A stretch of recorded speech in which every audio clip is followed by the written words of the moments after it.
The serpent's deception in the Garden of Eden. The first thing the Bible tells us about the serpent is that it was cunning. It was described as more subtle than any beast of the field that the Lord God had made. Genesis 3:1. Now, subtlety means being shrewd, crafty, and clever, being able to persuade someone to do something by means of argument or deception.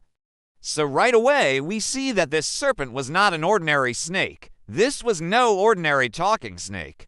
It was supernaturally empowered by Satan himself to deceive our first parents.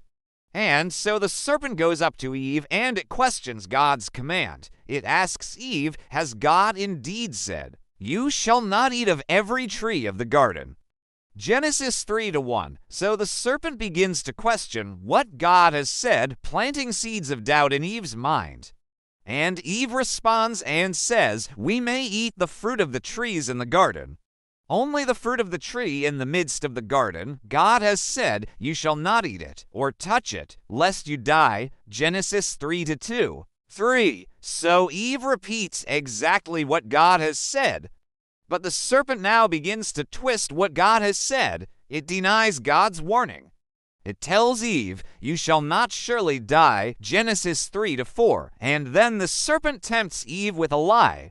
It twists God's words and says, "For God knows that in the day you eat of it, your eyes will be opened, and you will be like God, knowing good and evil." Genesis 3:5. So the serpent completely denies God's warning that they would die if they ate the fruit and twists it and says that they would become like God. Now, Eve was persuaded by desire.